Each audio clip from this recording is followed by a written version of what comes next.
Esportiva de hoje, porque a quarta é quente, de muito futebol, com os 4 grandes paulistas em campo. E aqui comigo, o peso da opinião de Chico Lang. Boa tarde, Michele. Preocupadíssimo hoje com o jogo do Corinthians e do Atlético. Eu estou recebendo forças... Da sua tia, não? Não, da minha tia, não. Não da minha prima. A tia dele, a prima. Era minha prima. Tem uma prima dele. Eu estou recebendo muitas energias positivas. Ainda bem. Eu acho que o Corinthians vai ganhar do Atlético. Aê! E hoje também, só um hecatombe tira ele do sério. Celso Cardoso!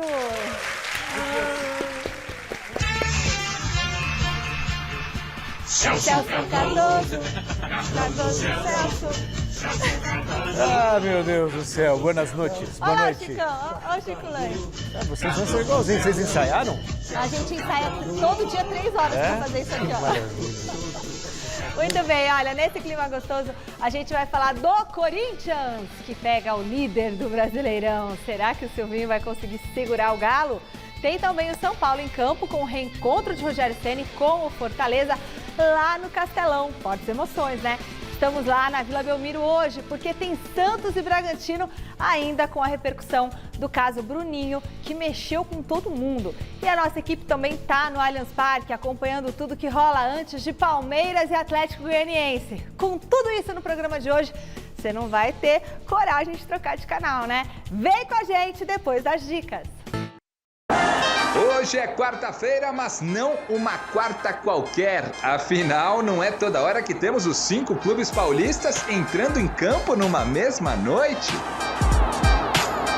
Só na Vila Belmiro, agora às 19 horas, já teremos 2 deles em cena, Santos e RB Bragantino. Daqui a pouco, diretamente da Baixada, ele, Lucas Mussetti, chega com todas as informações. É isso, Michele. Um abraço pra vocês e até a próxima. No mesmo horário, no Mineirão, o líder Galo recebe o também embalado Corinthians e euzinho aqui já conto tudo pra vocês. Escalações oficiais, desfalques e muito mais. Pois é, Michele. O nosso querido Alexandre Silvestre também já está a postos para falar de Palmeiras e Atlético Goianiense no Allianz Parque, hein? E da fase inspirada do Verdão de Abel Ferreira.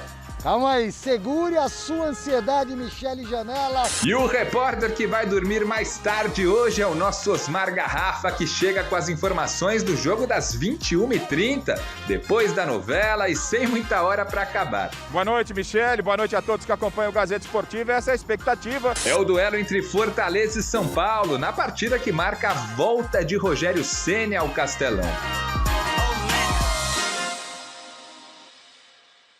É a super quarta do futebol brasileiro e vai ficar todo mundo de olho no jogo do Timão contra o Galo. Nossa enquete de hoje é sobre isso e tá tudo bem, hein?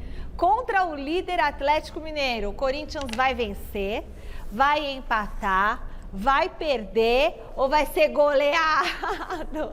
Quem fez essa enquete não é corintiano, adianto pra vocês. Entre lá no site gazetesportiva.com e vote. Vote muito, clique, pode clicar várias vezes, tá bom? E você pode usar o QR Code que tá aqui embaixo pra ir direto no site e manda o seu WhatsApp, 11 99479 1633. Você pode ganhar a maravilhosa caneca que só o Chico Lang e o Celso Cardoso tem. Olha lá essa super aqui, caneca linda, maravilhosa, né? Aqui, que linda. Isso aí. Então Dá pra tomar chá, café. Isso aí. Ô, Chicão, pra você, o Corinthians vai o quê? Vai perder, vai empatar, vai vencer ou vai ser goleado? O Corinthians vence. O Corinthians vence. Vence e vou dizer uma coisa pra você, vai vencer até com uma certa facilidade. Sério? Acho que sim. Mas vai vencer no segundo tempo. Já vão anotando isso aí, porque esse time que o Silvinho vai pôr em campo é o time errado. É a terceira vez que ele coloca o time errado em campo. Nós vamos discutir isso aqui daqui a pouco. Tá. Celso pode até discordar. Mas eu acho que é a terceira vez que ele coloca o time errado. No segundo tempo ele arruma e no segundo tempo o Corinthians ganha. Daqui a pouco o Jonas vai trazer a escalação dos 2 times. Exatamente. Celso, e você, o que você acha? Vai empate, né, Celso? O que você acha? Empate. Que isso? Tô pensando. Fórmula 1, ele tá acordando, tô assim, acordando. tá se espreguiçando. Tem que gravar isso, viu? Eu acho que dá som Atlético. aí. Dá o quê? Atlético. Da Atlético. Fala o que você já está pensando em falar. Não, fala É sempre assim. O que é? Não tem. Vai dar o Vai dar contrário. Corinthians. Você fala assim, é sempre assim, eu falo uma coisa e falo assim, vai dar o contrário. Hoje eu não pensei isso, eu tava pensando em gravar esses sons que você emite. Gente, volta lá no site gazetesportiva.com. E pra você mandar o WhatsApp pra gente, grava com o celular deitado, que facilita aqui, senão seu vídeo não entra, tá bom? Olha, vem aí o Troféu Mesa Redonda, o Oscar do futebol brasileiro, que rufem os tambores, hein? Olha só, a votação tá encerrada. Você votou, Celso? Votei, claro. Que a votação encerrada. Claro. Votou, Chico? Votei, votei na segunda semana. Então, ó, passamos agora para a escolha dos jornalistas, hein? Quem será que vai levar? Fique ligado, 18ª edição do Troféu Mesa Redonda. Vai ser bom demais, festa maravilhosa, como você bem sabe, premiando os melhores jogadores do futebol brasileiro, certo? Ontem o Grêmio deu um passo importante para fugir do rebaixamento. Confere aí. Grêmio e Fluminense em Porto Alegre. Menos de 1 minuto no relógio e o Elias já estava mandando a bola no travessão. O Flu reagiu e também foi ao ataque. Apesar das chances criadas no primeiro tempo, a bola não entrava na rede de jeito nenhum.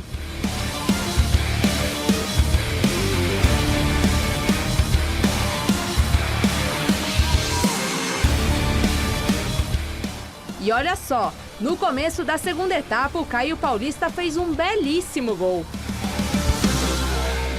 Pena que não valeu. O Bandeira viu o impedimento do lateral esquerdo na jogada e o VAR confirmou a posição irregular.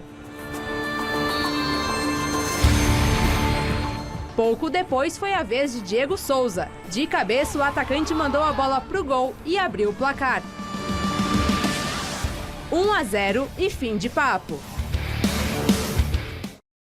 Aí o Grêmio ganhou, que bom, né, Celso? Há quem diga que essa é a arrancada do Grêmio para fugir do rebaixamento. Eu particularmente acho muito difícil. É agora ou nunca também. Claro, tem. Faltando aí agora para o Grêmio 8 rodadas. Tem que ganhar quantos jogos, Celso? Tem que ganhar tudo. 8. Tem que ganhar tudo. Tem que ganhar tudo. Não adianta. Se o Grêmio quiser se livrar, ou ganhar pelo menos 80% dos jogos. O Grêmio não pode perder, né? Não, tipo assim, no máximo empatar. Não dá. Então o Grêmio pode ser, de repente, a vitória da virada. Mas ainda acho muito delicada a situação do Grêmio. Muito delicada mesmo. Você acha que o Grêmio cai, Chico? Olha, eu vou dizer uma coisa para você. Eu já admirava o Wagner Mancini quando ele foi técnico do Paulista. Achei que ele fez um trabalho no São Paulo como supervisor muito bom também. Quando ele foi supervisor técnico, né? Ele estava lá junto com o Fernando Diniz, né? Não, era um técnico antes. Estava um técnico antes. Aí o técnico caiu, ele não assumiu o São Paulo. Era o Cuca, Diniz. fala o Thiagão. O Cuca. Obrigado, Thiago. Então, era o Cuca. Ele não assumiu, então ele pegou e deu linha. E ele pegou o Corinthians, o ano passado, pegou a temporada passada, pegou o Corinthians numa situação muito perigosa para cair para a segunda divisão. E salvou o Corinthians.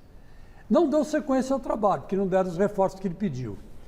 Vamos supor, se o Mancini estivesse no Corinthians hoje, talvez o Corinthians já estivesse muito mais à frente do que está. Porque ele é um grande treinador.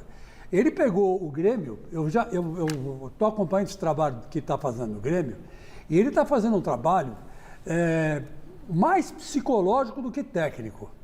Ele está convencendo os jogadores do Grêmio que eles têm que vencer todos os jogos e tirar o Grêmio da zona de rebaixamento. Ele está conseguindo fazer. Então, é verdade que aquela encrenca toda que deu quando invadiram e quebraram o VAR, ele foi o primeiro a dizer que estava tudo errado. Foi o primeiro a dizer que estava errado. Não é assim que o Grêmio vai sair, né, dessa situação que está. Então, quer dizer, ele tem essa capacidade, esse tino, né, de perceber as coisas. Para mim, é um grande treinador. E eu acho que o Grêmio, se for na dele, é capaz de escapar.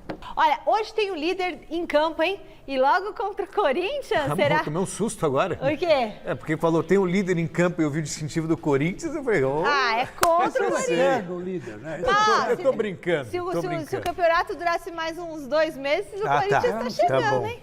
Você e o Chico Lang estão sonhando. Se os reforços tivessem chegado um pouco antes, eu não duvido. Será que o Timão vai conseguir segurar o Galo? O Jonas Campos chega mais, trazendo as escalações de Atlético e Corinthians para esse jogão de logo mais. Fala, Jonas! Celso, para o Chico, para todo mundo que acompanha o nosso Gazeta Esportiva. Pois é, o Coringão, né? Querendo e muito entrar no G4 do Brasileirão. Essa é a briga do momento, mas para isso o Chico Lang hoje, além de torcer por uma vitória já difícil contra o Atlético Mineiro em pleno Mineirão, vai ter que torcer também para o São Paulo, que enfrenta o Fortaleza, que é um concorrente direto do Corinthians. Fortaleza quinto colocado e o Corinthians hoje sexto na tabela. E o Chicão vai ter que torcer também para o Santos, que recebe o RB Bragantino, que é o quarto colocado, o time que fecha o G4 do Brasileirão neste momento. Depois quero saber se o Chico Lang vai mesmo torcer para São Paulo e Santos, pensando no G4 do Corinthians, hein, Chicão? Mas vamos lá, gente. Escalações de Atlético Mineiro e Corinthians saíram agora do forno. O Galo, que já tinha, né, desfalques de jogadores convocados para suas respectivas seleções, zagueiro Júnior Alonso, o Savarino, o Vargas e o Franco, ganhou agora, de última hora, o desfalque importante do Nacho Fernandes, com desconforto muscular, está fora do jogo de hoje no Mineirão. Galo vai a campo, escalado pelo Cuca, com o Everson no gol, Mariano, Hever, Nathan Silva e o Guilherme Arana, meio campo com Alain, Tietê e Zaratio, e mais à frente Keno, Diego Costa e Hulk.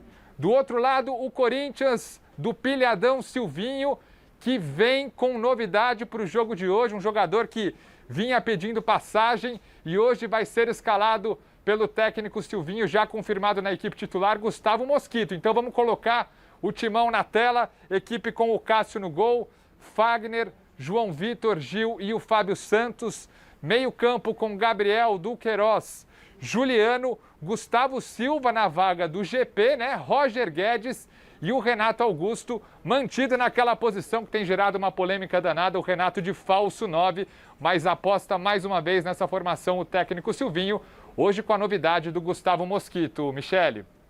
Beleza, Jonas Campos, muito legal. E aí, Chicão, gostou dessa escalação do Silvinho ou mais ou menos? E por que você acha que a escalação é errada? Olha, eu vou dizer uma coisa para você. Eu fiquei surpreso agora com a escalação do Gustavo Mosquito. Você gostou? Gostei. Tá. Gostei porque o GP, depois que renovou o contrato, O que aconteceu? eu acho que pesou bastante isso na cabeça dele como garoto ainda, né? Tem 19, 20 anos, 21 anos, e ele caiu um pouco de produção. O Gustavo Mosquito é mais propício para esse tipo de jogo, porque ele vai dar, como o Corinthians joga com dois volantes, o Renato Augusto pode fazer um ali na frente e deixar o Gustavo Mosquito caindo pela esquerda, né? E o Roger pela direita. Ele é rápido, Mosquito. O Roger Guedes pela direita. Quer dizer, hoje ele vai ser mais um meio-campista que um falso 9, no meu modo de ver, por causa do Gustavo Mosquito, né? E os volantes e ele mesmo, né? O Juliano, o Duqueiroz, vão pisar na área para tentar fazer o gol. Essa escalação do Gustavo Mosquito já deixa o Corinthians com uma cara legal para encarar o Atlético, para tentar pegar o Atlético na velocidade, já que o Atlético tem desfalques aí importantes. Mas mesmo assim o Atlético é um time muito forte, né? Um time muito forte. E vai pegar, né? Hoje vai ter um duelo muito legal. Gustavo Mosquito contra o Guilherme Arana, né? Isso é um duelo saborosíssimo, né? Muito legal. E se não for o Gustavo Mosquito, é o Roger Guedes, que vai cair em cima do Guilherme Arana. Dois jogadores que estão num estágio muito bom de carreira, né? De momento de carreira. Então, por essa escalação, eu já fiquei mais otimista. Porque o Corinthians não tinha saída no ataque, Celso. O GP não estava dando conta do recado. Não sei se pode ser uma coincidência só a queda de rendimento e a renovação de contrato. É muito difícil a gente especular. O Mosquito ele está fazendo jus à escalação, né? Ele já estava bem no Corinthians antes da chegada dos reforços. Depois ele tem entrado bem nos jogos. É uma possibilidade também de você apostar na velocidade. Imagina ele jogando mesmo no lado direito, em cima do Arana, ao mesmo tempo que ele é uma opção para o contra-ataque de velocidade. Ele é uma opção também para segurar as descidas do Arana. O Arana vai ter que se preocupar com ele. Então, acho que a estratégia do Silvinho, ela é... Não curto muito o Renato Augusto jogando um pouco mais avançado, se bem que a gente pode imaginar, de repente, também o revezamento do Roger Guedes, sabe? E atuando mais à frente e recuando eu acho que hoje ele não joga de falso 9, ele vai jogar sem centroavante mesmo e vai apostar no Gustavo Mosquito e no Roger Guedes pelos lados. E com os volantes chegando de trás. É uma tática diferente. É uma tática diferente dos últimos jogos que o Silvinho tem usado. Então, por isso que eu disse para você no começo do programa, não sabia que o Gustavo Mosquito ia jogar. E tem os desfalques do Atlético Mineiro também, que Tem você os tem que desfalques, considerar. Faz uma diferença boa, né? O meio campo do Atlético é meio improvisado, né? Mas eu acho que fiquei otimista, porque tem que ter saída para o ataque.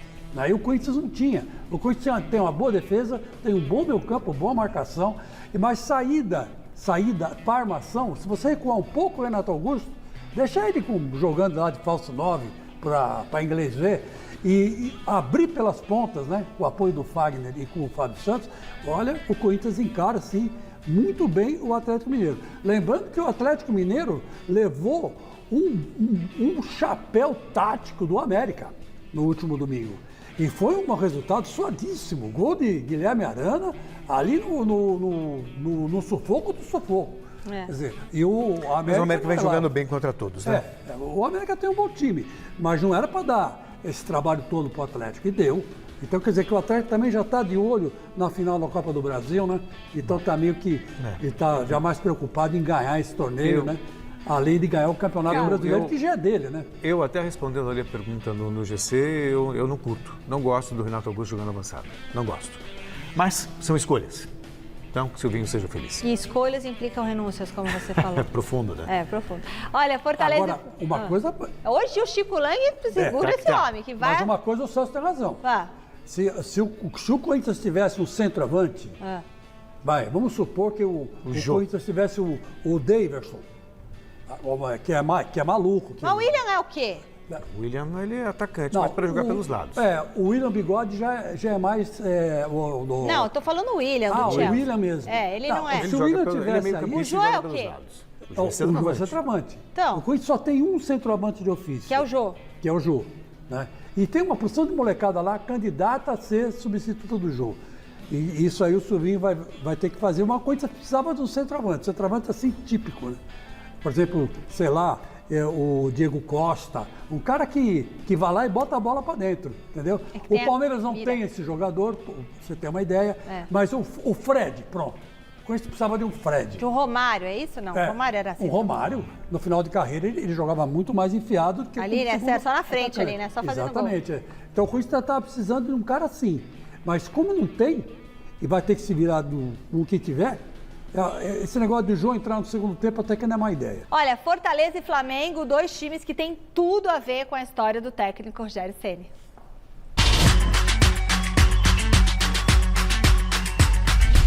Rogério Ceni vai ter uma semana de reencontros.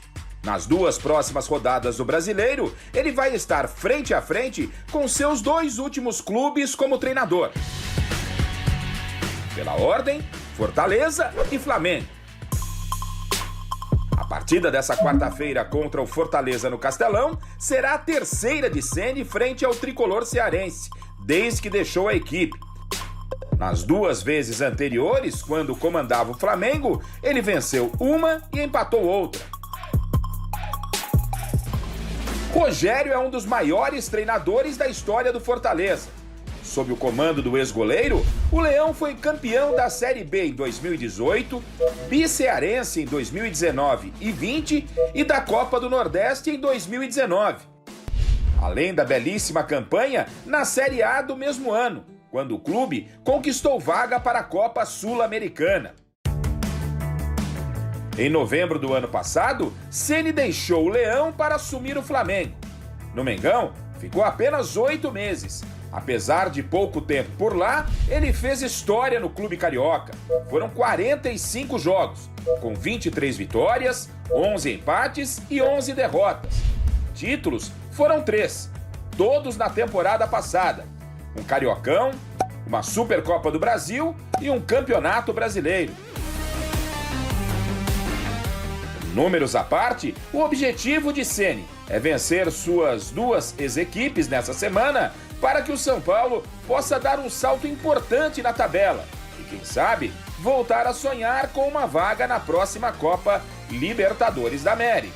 Lógico que o objetivo é chegar numa pré-Libertadores, seria, dentro do que foi o ano, seria um fechamento de ano bom para o São Paulo. E E aí?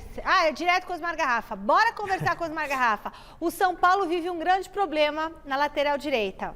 E isso me leva a te perguntar, meu querido, o São Paulo sente falta do Batuque, não, do Daniel Alves? Boa noite, Garrafa. Boa noite, Michele, boa noite, Celso, Chico, galera acompanhando o Gazeta Esportiva. A gente está aqui para cumprir a pauta. E não fui eu que inventei essa história de Zé do Batuque, para deixar bem claro. Não fui eu que quis falar do Daniel Alves, eu estou cumprindo rigorosamente o que me foi passado e é, obviamente, uma pauta pertinente. Eu acho que não tá, já estou até opinando, não devia fazer isso, mas já fiz, tá? Eu acho que não faz nenhuma falta, até porque ele jogou muito pouco como lateral. Ele jogou muito mais como meia ou gostava de jogar como meia. Quando teve na lateral na época do Crespo, ele se deu bem. Mas, de qualquer forma, com a saída do Daniel Alves, o São Paulo até agora não achou um lateral, mas não é nem pela ausência do Daniel, porque não tem dentro do elenco, né? Ele tem lá Igor Vinícius, a gente vai acompanhar na tela, ó, os titulares.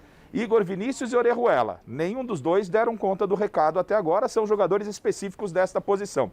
E os técnicos que por lá passaram, o Crespo e até mesmo o Rogério Ceni, improvisaram outros jogadores. Aconteceu isso no último jogo, por exemplo, Igor Gomes, Galeano, Rigoni, até o Rigoni jogou pela ala direita do São Paulo. E o Shailon. O São Paulo tem um problema específico, eu não sei se você quer ver a opinião do Chicão e do Celso, depois a gente continua com o noticiário do São Paulo aí. Desculpa, Michele, mas enfim, senão a gente toca direto aqui. Tá fazendo falta o Daniel Alves, Chico Lang? Na minha opinião, está. Está porque o São Paulo não tem nenhum jogador para a posição. Por exemplo, a altura. A jogar a altura do time do São Paulo. Jogador para a posição tem. Claro, o Daniel Alves por muito tempo o melhor lateral direito do mundo. Do mundo. Né? E ainda assim, mesmo em fase final de carreira, continua sendo extremamente importante e útil. Só o Osmar Garrafa que convocou ele para a seleção brasileira, né? Aliás, essa e existe, e se bobear, ele vai para a Copa como titular, não duvido não. Se quiser, manda um WhatsApp pra gente, se o Daniel Alves está fazendo falta, no 994791633, com o celular deitado. Continua aí, Garrafa, com você. Eles acham que está fazendo falta, sim. O Zé do Batuque. O Zé do Batuque. Só você que acha que não. Fala aí. Torcida do São Paulo que estava com o Zé do Batuque por aqui. Vamos ao que interessa, né? Que é São Paulo e Fortaleza. É um São Paulo tentando quebrar essa instabilidade. O time fica patinando. Ele dá um salto, daqui a pouco põe a cabeça para fora, daqui a pouco afunda. E fica, né, no meio da tabela. Venceu o Inter, depois perdeu pro Bahia no final de semana. Mas vamos fazer um raio-x, porque tem sido constante os confrontos entre São Paulo e Fortaleza. Em toda a história, Michele, foram 23 jogos, 12 vitórias do São Paulo, 5 empates e 6 vitórias do Fortaleza. Isso no geral, né? Em todas as competições. No estádio do Castelão, ou seja, lá em Fortaleza, onde vai acontecer a partida, muito equilíbrio. 11 jogos foram disputados até agora, 4 vitórias do Fortaleza, 3 empates e 4 vitórias do São Paulo. Vale ressaltar que, recentemente, São Paulo e Fortaleza mediram forças aonde? Na Copa do Brasil. E aí foi um drama, o Fortaleza se saiu muito bem. Você se lembra, no primeiro jogo no Morumbi, empate por 2-2. Quando a gente fala 2-2, o pessoal pode esquecer ou não se lembrar. Estava 2-0 para o São Paulo, jogo da ida. No finalzinho do jogo, o São Paulo cedeu o empate em 2-2. E aí, no jogo da volta, o Fortaleza acabou despachando o São Paulo por 3-1, venceu lá no Castelão e eliminou o São Paulo. Para o jogo de hoje, quais são os problemas? O São Paulo não tem o Arboleda, não tem o Rigoni. O Arboleda com a seleção equatoriana, o Rigoni está suspenso. A novidade é o Caleri. Tudo indica que o São Paulo vá com 2 atacantes, né? Luciano e Caleri sem o Rigoni, aí ele abandona o esquema com 3 zagueiros. Vamos acompanhar então um provável São Paulo para o jogo de logo mais contra o Fortaleza. O São Paulo de Volpe no gol, Orejuela ou Igor Vinícius pela direita, mas muito mais para Orejuela, Miranda e Léo na zaga, o Reinaldo pela esquerda.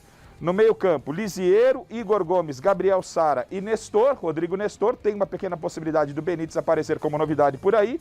Na frente, Luciano e Caleri. É o São Paulo que está no Nordeste desde o final de semana, que precisa vencer o Fortaleza para não se complicar e ficar novamente incomodado com o fantasma do rebaixamento, Michele. Valeu, Garrafa. Celso Cardoso, o que você espera desse jogo aí lá no Castelão? Para mim, Fortaleza é favorito. Fortaleza hoje, acho. Ou você acha? Fortaleza é muito bem treinado. Não por acaso faz uma bela campanha no Campeonato Brasileiro, está entre os 5 melhores. Joga em casa, com apoio da torcida. Mas o Rogério também conhece bem esse Fortaleza, né? Tudo bem, mas o Fortaleza me parece como time muito mais organizado, sabe? Muito mais eficiente que o time do São Paulo. Então, para mim, o Fortaleza é o favorito. O São Paulo vai ter muitos problemas jogando lá. E a escalação, você gostou? Gostei porque o Nestor, para mim, ele estava sendo injustiçado pelo Rogério Ceni. Você falou isso ontem aqui, E o Milha também. Isso. Ele estava sendo injustiçado. Para mim, o Nestor, ele era o melhor jogador, depois do Rigoni, obviamente, na era Crespo. De repente, o Rogério chegou, resgatou Sara, Igor Gomes, Liseiro, e o Nestor ficou para escanteio. Então a volta dele eu vejo com bons olhos, é um cara que trabalha bem a bola, ele é versátil, atua tanto como segundo volante, como também como meia. Então o São Paulo fica mais leve com a presença dele em campo. Placar, Chicão? Eu acho o seguinte, Michele, que o efeito Rogério Ceni lá no Castelão, psicologicamente é forte. Como assim? Forte porque ele ganhou 4 títulos lá. Ele tirou o Fortaleza da segunda divisão. Ele ganhou a Copa do Nordeste, foi bicampeão. Então, mas aí o efeito Fortaleza. é forte pra quem? Pra ele ou pro Fortaleza? É pro São Paulo? Pro São Paulo? Pro São Paulo. Mas não é um peso pra ele voltar onde ele foi tão vitorioso e campeão? Não, é um trunfo. No meu modo de ver, é um trunfo. Porque ele conhece os atalhos de tudo ali. Conhece os vestiários, conhece Será que a torcida vai gritar e vai xingar ele? Vai aplaudir. A torcida vai aplaudir. A torcida do Nordeste respeita mais o futebolista, o profissional, do que aqui o pessoal do Sul. Aqui a torcida vai, mas lá não, lá o futebol é uma festa. Vão crianças, vão famílias, é diferente. Você vê que quase não tem briga de torcida lá. É raro, só fora do estádio. No estádio não, no estádio é uma festa. Então, o que eu acho é o seguinte, que essa força que o Rogério Ceni deu ao Fortaleza vai pesar quando olharem para o banco de São Paulo. Então ele tem que aproveitar esse lado psicológico. Agora, ele devia pôr no time, eu insisto, o armador do meio campo. Porque ele tem 2 grandes jogadores, não são grandes jogadores, mas são jogadores que fazem gols. Quem? Que é o Luciano e o Caleri. O Caleri. Mas vai jogar. Eles vão jogar, mas eles não têm quem passe a bola para eles. Você tem Igor Gomes, você tem Gabriel Sara, você tem 2 meias no time, tem o Nestor também, que tem um passe que pode fazer. Eles não são aquele meia, né? Não são o Renato Augusto, não tem o pique do Rafael Veiga, eles não têm essa... Seria de Benítez. A experiência do Diego, por exemplo, do Flamengo. Seria de Benítez, então, é isso. Então, eu acho que o Benítez, nessa hora, é muito importante. Devia começar com o Benítez, tentar fazer 1, 2 gols, aí se tira o Benítez e bota outro. Aí bota para marcar, para fazer a correria. Mas o Rogério Ceni sabe muito bem o que está fazendo com o São Paulo, viu? Eu já cheguei a essa conclusão. E espero que hoje ele se saia bem, porque o Fortaleza precisa perder o Corinthians subir. Agora entendi tudo. Eu acho que é 2-1 São Paulo. Nós vamos agora lá para Vila Belmiro. O Lucas Mussetti está preparado para falar com a gente sobre esse jogo importante para o futuro do Santos diante do Bragantino e também sobre o caso Bruninho, que mexeu com todo mundo. Diga lá, Mussetti, boa noite.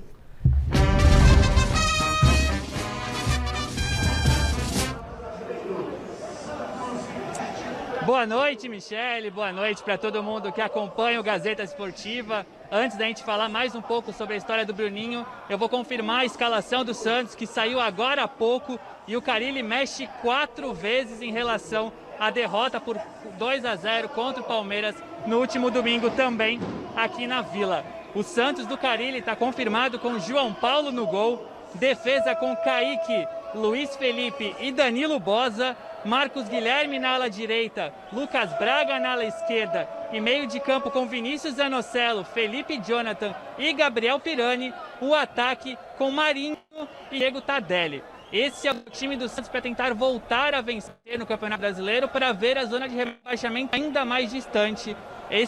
Essa distância para a zona neste momento é de 5 pontos. A situação poderia ser melhor se o Santos não tivesse perdido para o Palmeiras. E aí, falando no clássico, ocorreu um episódio muito triste quando o Bruninho pediu e conseguiu a camisa do goleiro Jailson.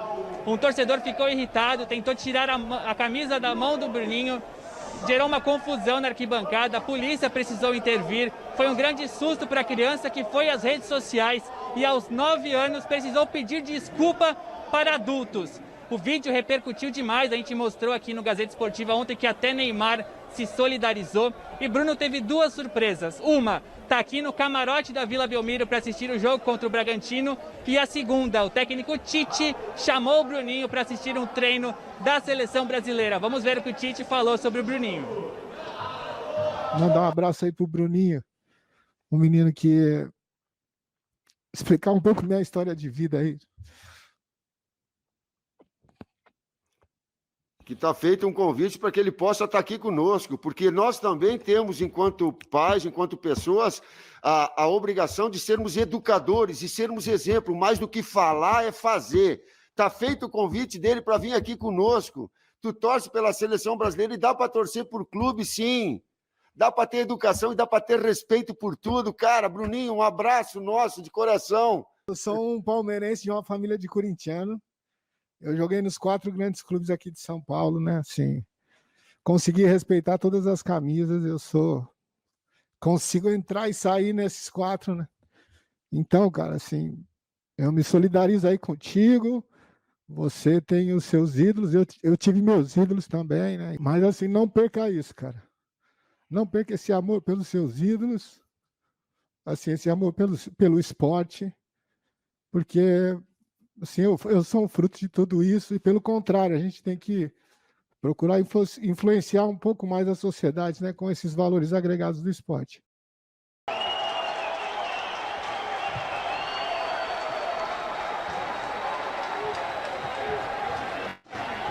Além do Tite, outra mensagem muito especial que o Bruninho recebeu foi de Pelé. O rei foi às redes sociais e fez uma publicação em apoio à criança santista de 9 anos. E ele lembrou que Vavá, o finado jogador do Palmeiras, era seu ídolo. E publicou uma foto da antiga revista Gazeta Esportiva Ilustrada de Pelé ao lado de Vavá, dando esse recado para o Bruninho de que ele pode ser fã de quem ele quiser. Então o Bruninho recebeu apoio de Pelé, de Neymar, de Tite. Só falta agora o Santos vencer o Red Bull Bragantino. Michele. É isso aí, né? É importante gerar esse debate na sociedade, porque essa mentalidade precisa mudar, né? Além do debate e da reflexão, que é uma coisa óbvia. É óbvio. É um comportamento primitivo, inaceitável, covarde. A gente já falou sobre tudo isso ontem. Inaceitável. Mas, assim, a gente tem que considerar o lado humano.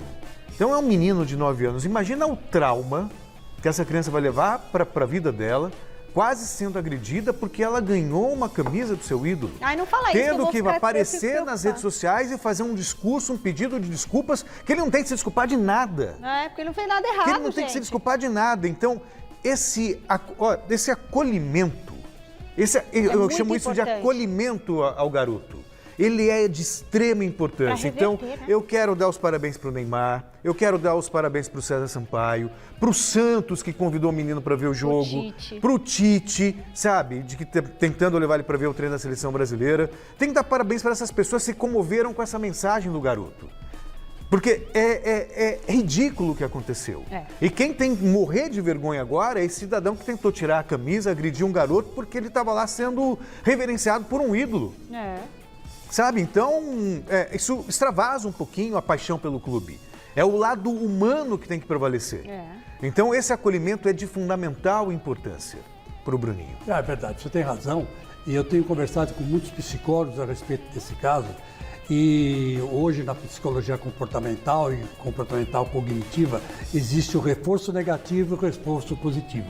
O reforço positivo é aquele que você acrescenta alguma coisa entre quando você percebe que o indivíduo está interagindo com o ambiente de uma forma legal. Então, por exemplo, o Bruninho no vídeo jogo do Santos, ele teve um reforço negativo. Né? Ele pediu uma camisa, obteve um reforço positivo porque o Jailson deu, mas depois ele foi punido, né? Quase se sentindo culpado por ter sido presenteado e feriu alguém. Mas ele não vai ficar traumatizado, Celso, fique tranquilo, porque ele depois recebeu vários reforços positivos. De pessoas super importantes, muito mais influentes e muito maiores do que aquele socialmente do que o imbecil que tentou tirar a camisa dele. Aliás, então, eu acho que você tem razão.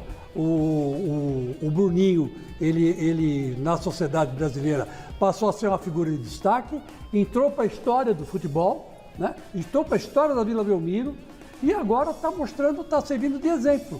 Que você tem que dar sempre um reforço positivo para a juventude. A juventude, ela vai aprender e vai se educar com esses reforços positivos. E aí entra o que a Michele falou, no sentido da importância dessa reflexão. Sim. Porque agora, quero crer Quero crer, apesar do meu pessimismo com relação a algumas pessoas, que um outro cidadão, sabe, que se encontrar nesse tipo de situação, de ver um garoto ganhando uma camisa do adversário, do clube dele, não repita esse comportamento inaceitável. Seja criança ou seja adulto, né, gente? Porque no final a gente gosta todo mundo de futebol, não é? Mas eu já vi, olha, por esses estádios do Brasil afora, eu já vi muita coisa ridícula. Eu já vi o pai assistindo, por exemplo, em Campinas, vendo um jogo do Guarani e Corinthians, o pai com a camisa do Guarani, o garoto com a camisa do Corinthians e um fortão marmanjão querendo bater no menino, tentando arrancar na marra a camisa do Corinthians que estava lá com o pai assistindo ao jogo. Eu me lembro, você falou isso para nós. Quer dizer, são coisas absurdas e que vão se repetindo, sabe? Uma selvageria, uma pequenez de pensamento. A gente ainda é tão atrasado, né? Muito atrasado. Como raça, muito né? atrasado. O filósofo aqui é o Chico, mas mas se você pegar os gregos, 300 anos antes de Cristo, moralmente o homem continua sendo a mesma coisa. Mudamos do ponto de vista científico, tecnológico e tudo mais, do ponto de vista moral. Somos os mesmos diante de Cristo. Essa é uma pena. Somos pior, porque com o advento o fim do feudalismo, o advento do capitalismo, surgiu a escravatura de pele, né? que não existia na Grécia Antiga. O cara era escravo ou por dívida ou por perder a guerra, né? Então, aí ele podia até depois comprar a liberdade. Ô, Tiago, você dele. fala comigo que eu acho que eu desliguei aqui o ponto, tá bom? Senão você fala com o Celso. De qualquer... Com a escravatura negra, né? Não sabia disso. Essa escravatura Mas eu de digo pele é típica do capitalismo. O ser humano, sabe, é atrasado o ser humano. Se existir ET, eles devem olhar pra gente e falar, gente, que coisa, que povo atrasado. Eu acho que a gente, se os ETs forem do mal, forem do bem, eles só não acabaram com a raça humana, porque a gente tem algumas coisas muito boas, os bichinhos, né, a música, que é uma coisa maravilhosa, né? Mas se você pensar nas coisas tristes que existem, que a gente vê as pessoas fazerem, foi embora. Calma, torcedor, meu ponto já era mesmo. Calma, eu sei que tá difícil controlar o coração para a decisão da Libertadores, mas enquanto o dia 27 não chega, a gente aqui do Gazeta Esportiva te coloca no clima para a grande final. Que tal conhecer melhor o palco desse duelo?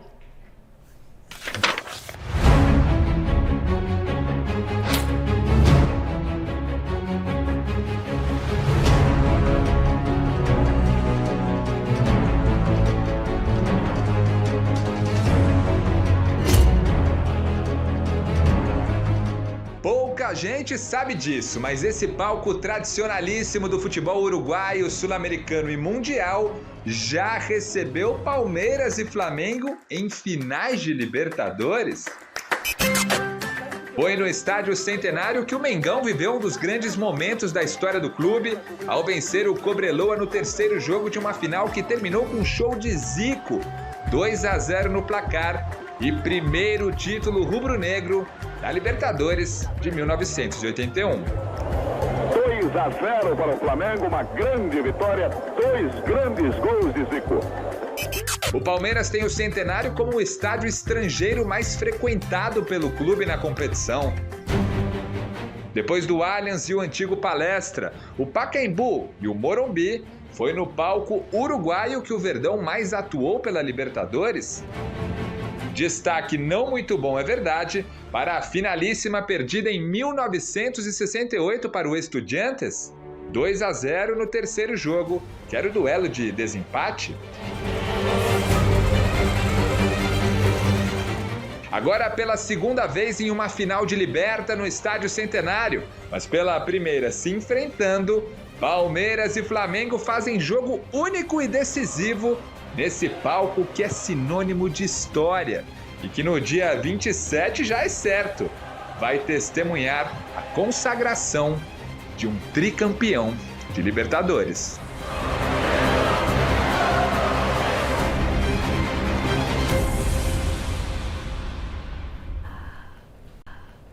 O Allianz Parque está chamando, às 8h30 da noite, Palmeiras recebe o Atlético Goianiense. Alexandre Silvestre, como que o Abel deve montar o time para logo mais? Manda pro ar. Tudo bem, Michele? Um abraço para todo mundo, time Mesa Redonda, time Gazeta Esportiva. Muito obrigado pela tabelinha aqui. O Palmeiras do Abel Ferreira, Michele. vive a expectativa, nós vivemos, na verdade, a expectativa, nós, jornalistas e torcedores, para sabermos se a partir de hoje o Abel começa a fazer o rodízio para dar uma equilibrada física no elenco do Palmeiras, visando a grande final do dia 27 contra o Flamengo no incrível estádio Centenário Montevidéu, no Uruguai, como vimos aí na reportagem do Jonas Campos. Antes de eu dar a provável escalação do Palmeiras, vamos chamar para essa conversa, vamos chamar para a roda o Rony, que é o falso 9 do Abel Ferreira, é um atacante que é o artilheiro do Palmeiras na Libertadores, estava vivendo uma fase sem gols, voltou a marcar na Vila Belmiro contra o Santos depois de um mês e pouco, sem balançar as redes adversárias. O Rony fez 3 para valer 1, mas o que vale mesmo no futebol do Rony, além dos gols, é o que ele entrega, né? Mesmo quando joga mal, quando erra o chute, não é dos atacantes mais refinados, o Rony deixa tudo dentro das 4 linhas e por isso ele tem muita moral com o torcedor e com o técnico português. Fala aí, Rony. Com certeza, a gente sabe que quando a gente não ajuda fazendo gol, a gente ajuda de outra forma, né? Eu mesmo me cobro muito. De me doar ao máximo dentro de campo, de estar ajudando da melhor maneira possível. A gente sabe que muitas das vezes não sai como a gente quer, mas fico muito feliz de poder estar contribuindo da melhor maneira possível, independente de estar fazendo gol ou não. A gente sabe que ali a gente está, quando joga de um falso 9, querem gol, então a gente sabe que a oportunidade, quando tem, a gente procura dar o nosso melhor para tentar fazer o gol. Ali no movimento também a gente acaba puxando a marcação, o zagueiro ali para um dos nossos meias chegarem fazendo, então ali, graças a Deus, está dando certo. Espero estar contribuindo da melhor maneira possível para estar ajudando meus companheiros dentro de campo. 3 caras certamente não vão jogar hoje contra o Atlético Goianiense. Lateral esquerdo Jorge, que ainda está numa fase de transição. Eu vi ele ontem saindo da academia com o carrinho dele, bati um papo, talvez só a semana que vem. Então o Jorge não está relacionado, não ficou na concentração na academia de ontem para hoje. E os 2 convocados, o Gomes, que vai disputar eliminatórias pela seleção do Paraguai, e o lateral esquerdo Piquerez, que vai jogar pela seleção uruguaia essa próxima rodada, esses próximos jogos, rodada dupla das eliminatórias. Vamos colocar aí, Tiagão, por favor, o campinho com uma provável escalação do Palmeiras. Se o Abel quiser colocar o que tem de melhor em relação às últimas escalações, dá para ele montar esse time, O Everton no gol, o Marcos Rocha, que em breve vai ter que sair do time porque não vai disputar a final, está suspenso, mas hoje ele poderia jogar. Aí Luan, imagino que o Kusevich e o Renan jogando na esquerda, tem a opção do Vitor Luiz também.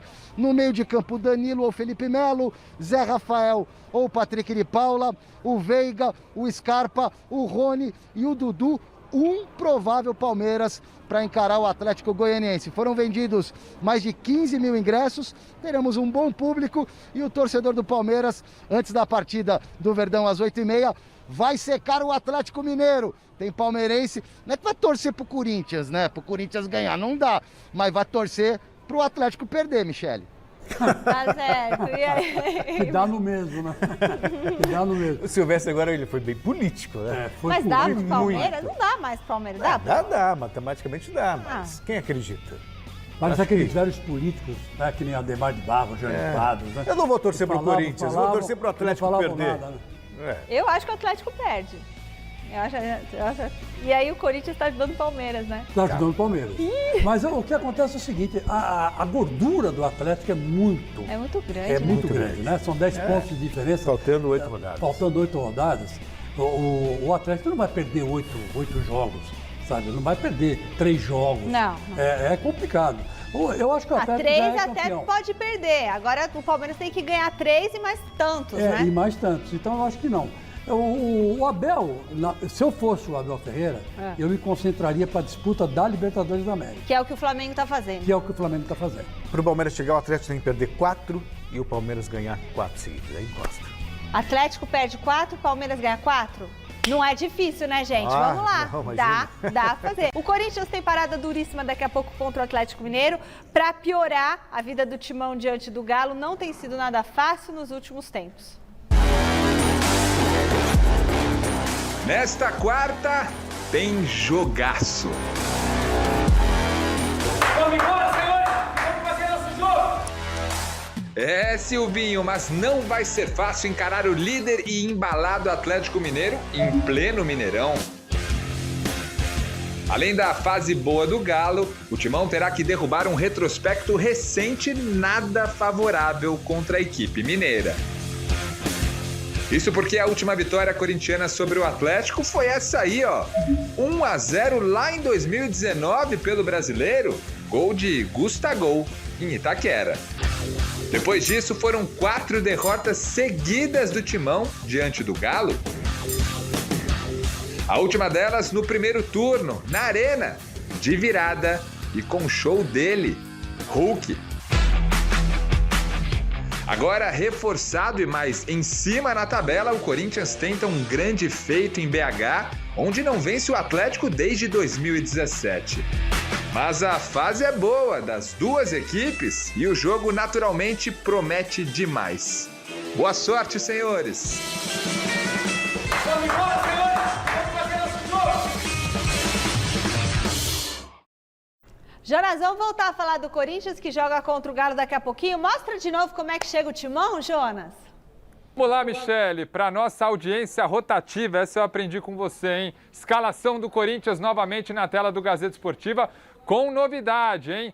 Timão vai a campo enfrentar o líder Atlético Mineiro com Cássio no gol, Fagner, João Vitor, Gil e o Fábio Santos. Meio campo com Gabriel, Duqueiroz, Juliano, mais à frente Gustavo Mosquito, novidade no time hoje na vaga do Garoto GP. Roger Guedes e Renato Augusto, mais uma vez jogando ali como uma espécie de falso 9, Timão tentando quebrar uma série de 12 vitórias seguidas do Galo lá no Mineirão, que hoje mais uma vez terá a casa cheia, Michele. Jonas, palpite, Celso.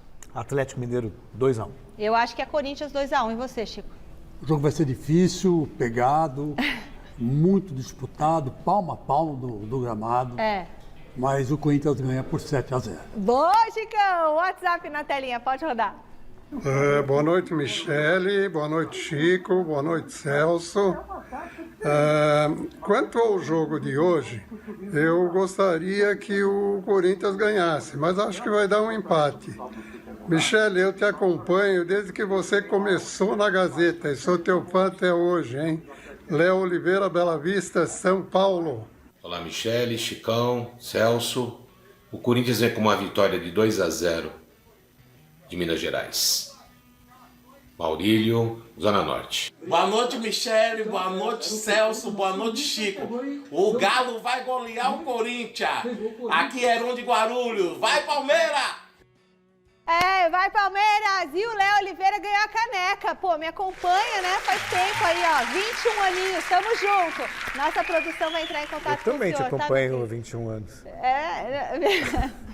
Mas você já tem a caneca, não vai ganhar outra não.